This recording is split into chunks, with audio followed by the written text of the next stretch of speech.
Hello, happy home മേക്കറിൻ്റെ ഒരു പുതിയ വീഡിയോയിലേക്ക് നിങ്ങൾക്ക് എല്ലാവർക്കും സ്വാഗതം. ഇന്ന് നമ്മൾ വളരെ ടേസ്റ്റി ആയിട്ടുള്ളൊരു റൈത്തയുടെ റെസിപ്പിയാണ് ചെയ്യുന്നത്. നമ്മളിത് തണ്ണിമത്തങ്ങ അതല്ലെങ്കിൽ വത്തക്ക എന്ന് പറയും, വാട്ടർമെലൻ വെച്ചിട്ടുള്ള അടിപൊളിയായിട്ടുള്ളൊരു റൈത്തയാണ് ചെയ്യുന്നത്. ഇത് നമ്മൾ സ്റ്റഫ്ഡ് പറാത്താസ് ഒക്കെ ചെയ്യില്ലേ, അതിൻ്റെ കൂടെ നല്ല അടിപൊളി കോമ്പിനേഷനാണ്. ഞാനിപ്പോൾ ഇത് മുരിങ്ങയില പറാത്ത നമ്മൾ ചെയ്തില്ലേ, അതിൻ്റെ ഒരു കോമ്പിനേഷനായിട്ടാണ് ചെയ്തിരിക്കുന്നത്.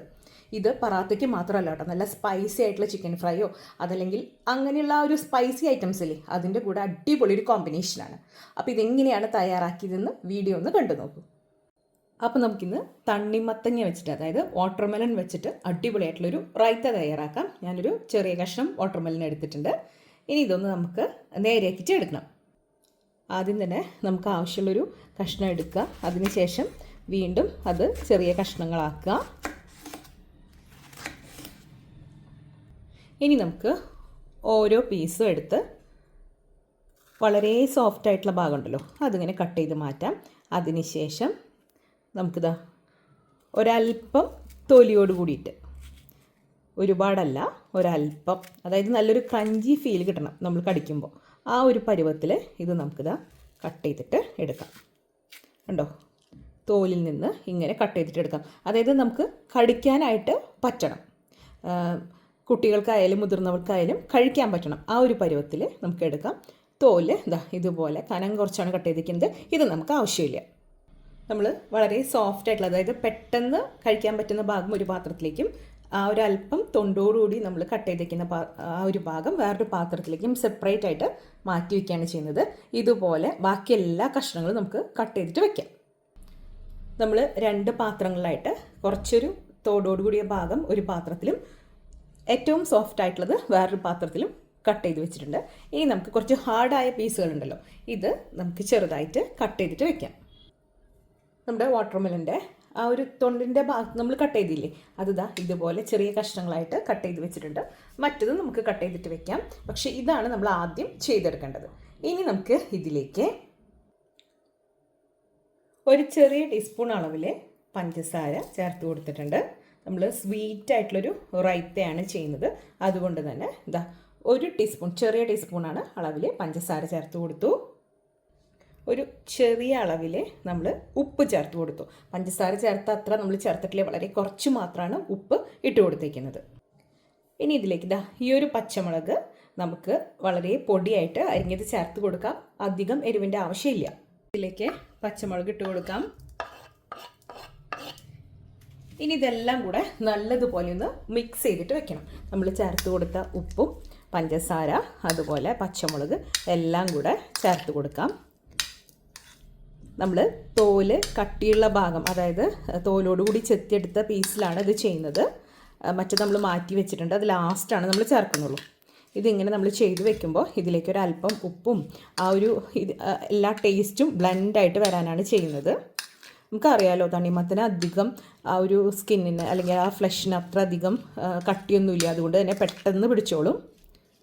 അപ്പോൾ ഇത് നല്ലതുപോലെ ഇളക്കി മാറ്റി വയ്ക്കാം. ഇനി ഇതിലേക്ക് ചേർക്കുന്ന തൈരുണ്ടല്ലോ, അതിൻ്റെ കാര്യങ്ങളാണ് നമ്മൾ ചെയ്യുന്നത്. ഇനി ഞാനിവിടെ ഒരു മിക്സിയുടെ ബൗൾ എടുത്തിട്ടുണ്ട്. അതിലേക്ക് നല്ല കട്ട തൈരാണ് ചേർത്ത് കൊടുക്കുന്നത്. പുളിയില്ലാത്ത തൈരാണ് ഞാൻ എടുത്തേക്കുന്നത്. ഈ ഒരു റൈത്തയ്ക്ക് നല്ല സ്വീറ്റായിട്ട് കിട്ടാനും നല്ല കട്ടിക്ക് കിട്ടാനും ഇതാണ് ഏറ്റവും ബെസ്റ്റ്. ഇനി നിങ്ങളുടെ കയ്യിൽ ഇതില്ല, നിങ്ങൾക്കിത് താല്പര്യം ഇല്ലെങ്കിൽ നല്ല കട്ടിത്തൈര് വീട്ടിൽ തന്നെ ഉണ്ടാക്കിയത് യൂസ് ചെയ്യാവുന്നതാണ്. അപ്പോൾ ദാ ഇത്രയും നമ്മൾ എടുത്തിട്ടുണ്ട്. ഇനി ഇതൊന്ന് കറക്കിയെടുക്കണം. അതിനു മുമ്പായിട്ട് വീണ്ടും ഇതിലേക്ക് ഒരല്പം, 1/2 ടീസ്പൂൺ പഞ്ചസാര ചേർത്ത് കൊടുത്തിട്ടുണ്ട്. ഇതിലേക്ക് ഒരല്പം ഉപ്പിട്ട് കൊടുക്കാം, കുറച്ച് മതി. ഇത് അധികം പുളിയില്ലാത്ത തൈരാണ്, അതുകൊണ്ട് നിങ്ങളുടെ ആ ഒരു തൈരിൻ്റെ പുളിക്കനുസരിച്ചാണ് ഉപ്പ് ചേർത്ത് കൊടുക്കേണ്ടത്. ഇനി ഞാനിതിലേക്കൊരു 1/4 ടീസ്പൂൺ അളവിൽ ചാട്ട് മസാലയാണ് ചേർത്ത് കൊടുക്കുന്നത്. നിങ്ങൾക്കിതിന് പകരമായിട്ട് കുറച്ച് ജീരകത്തിൻ്റെ പൗഡർ ചേർത്ത് കൊടുത്താലും മതി. അത് ചേർത്താലും ഒരു ഡിഫറെൻ്റ് ആയിട്ടുള്ള നല്ല ടേസ്റ്റി ആയിട്ടുള്ളൊരു റൈത്ത നമുക്ക് കിട്ടും. ഞാനിവിടെ ചാട്ട് മസാല യൂസ് ചെയ്തു എന്ന് മാത്രം. ഇനി നമുക്കിതൊന്ന് ജസ്റ്റ് ഒന്ന് കറക്കിയെടുക്കണം. ഒരുപാട് അടിച്ച് പതപ്പിച്ചെടുക്കാനായിട്ട് പാടില്ല. ജസ്റ്റ് 1-2 പ്രാവശ്യം ജസ്റ്റ് ഒന്ന് കറക്കി വിട്ടാൽ മാത്രം മതി. നമ്മുടെ തൈര് ഇവിടെ നമ്മളൊന്ന് മിക്സിയിൽ കറക്കിയെടുത്ത് കൊണ്ടുവന്നിട്ടുണ്ട്. ഇനി ഇത് കണ്ടോ, നല്ല കട്ടിക്ക് തന്നെയാണ് ഇരിക്കുന്നത്. ഇത് നമ്മൾ എടുത്ത് വെച്ചിരിക്കുന്ന കഷ്ണങ്ങളിലേക്ക് ചേർത്ത് കൊടുക്കുകയാണ്. നല്ലതുപോലെ ഒന്ന് മിക്സ് ചെയ്ത് കൊടുക്കാം. ഇനി വാട്ടർമെലൺ ഇരിക്കും തോറും അതിൽ നിന്നും നല്ലതുപോലെ വെള്ളം ഇങ്ങനെ ഊറി വരും കേട്ടോ. ഇനി നമുക്ക് ഫൈനലായിട്ട് ഇതിൻ്റെ ഉപ്പും അതുപോലെ മധുരമൊക്കെ നോക്കാം. മധുരമാണ് കുറച്ചൊന്ന് മുൻപിൽ നിൽക്കേണ്ടത്. ഇനി ഇതിൻ്റെ മുകളിലേക്ക് നമുക്ക് കുറച്ച് മല്ലിയില തൂവി കൊടുക്കാം. നമ്മളിതാ ഇതിൻ്റെ മുകളിലേക്ക് ഒരല്പം മല്ലിയില ഇട്ട് കൊടുക്കുന്നുണ്ട്. അതുപോലെ നമ്മൾ തണ്ണിമത്തൻ്റെ കുറച്ച് പീസസ് മാറ്റി വെച്ചിരുന്നില്ലേ, അത് ഇതിൻ്റെ മുകളിലായിട്ട് ചെറുതായിട്ട് കട്ട് ചെയ്തിട്ട് ഇട്ട് കൊടുക്കാം. അപ്പോൾ കാണാനും നല്ല ലുക്കായിരിക്കും. കാണാൻ മാത്രമല്ല കേട്ടോ, ഇത് കഴിക്കാനും അടിപൊളി ടേസ്റ്റാണ്. നമ്മളിത് ഉണ്ടാക്കിയതിന് ശേഷം ഫ്രിഡ്ജിൽ സൂക്ഷിക്കുന്നതാണ് ഏറ്റവും നല്ലത്. അപ്പോഴാണ് നമ്മൾ ആ ഒരു ചില്ലായിട്ടുള്ള ഒരു റൈത്തയും നല്ല ചൂടോട് കൂടിയുള്ള സ്റ്റഫ്ഡ് പൊറാത്താസ് ഏതാണെങ്കിൽ, ഞാനിവിടെ നിന്ന് മുരിങ്ങയില പൊറാത്തയാണ് ചെയ്തേക്കുന്നത്, അതിൻ്റെ കൂടെ കഴിക്കുമ്പോൾ അടിപൊളി ഫീലായിരിക്കും. നമ്മുടെ അടിപൊളിയായിട്ടുള്ള മുരിങ്ങയില പൊറാത്ത ഇവിടെ തയ്യാറാക്കിയിട്ടുണ്ട്. അതിൻ്റെ കൂടെ നല്ല അടിപൊളിയായിട്ടുള്ള നല്ല സ്വീറ്റായിട്ടുള്ള വാട്ടർമെലോൺ റൈത്തയും. ഈ ഒരു കോമ്പിനേഷൻ നിങ്ങൾ എന്തായാലും ട്രൈ ചെയ്ത് നോക്കണം, നിങ്ങൾക്ക് എന്തായാലും ഇഷ്ടപ്പെടും. അപ്പോൾ ഇതാ ഒരു കഷ്ണം നമുക്ക് പൊറാത്ത ഉണ്ടോ, നല്ല അടിപൊളി ഫില്ലിങ്ങോട് കൂടിയിട്ടുള്ള മുരിങ്ങയിലയും അതുപോലെ തന്നെ ഉരുളക്കിഴങ്ങുള്ള ഫില്ലിങ്ങാണ്.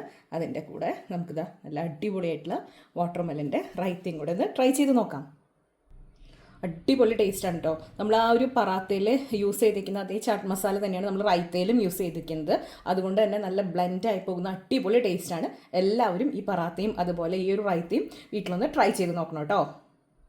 അങ്ങനെ നമ്മുടെ വളരെ വെറൈറ്റി ആയിട്ടുള്ള വളരെ എളുപ്പത്തിൽ തയ്യാറാക്കാൻ പറ്റുന്ന വളരെ ടേസ്റ്റി ആയിട്ടുള്ള തണ്ണിമത്തങ്ങ അല്ലെങ്കിൽ വത്തക്ക എന്നൊക്കെ പറയും, വാട്ടർമെലൺ വെച്ചിട്ടുള്ള അടിപൊളിയായിട്ടുള്ള സ്വീറ്റ് റൈത്ത ഇവിടെ റെഡി ആയിട്ടുണ്ട്. ഇന്നത്തെ ഈ റെസിപ്പി നിങ്ങൾക്ക് എല്ലാവർക്കും ഇഷ്ടപ്പെട്ടു എന്ന് ഞാൻ കരുതുന്നു. ഇഷ്ടപ്പെട്ടെങ്കിൽ ലൈക്ക് ചെയ്യാനും ഷെയർ ചെയ്യാനും സബ്സ്ക്രൈബ് ചെയ്യാനും മറന്നു പോകരുത്. അടുത്തൊരു അടിപൊളി റെസിപ്പിയുമായി വീണ്ടും കാണാം. അതുവരേക്കും താങ്ക് യു.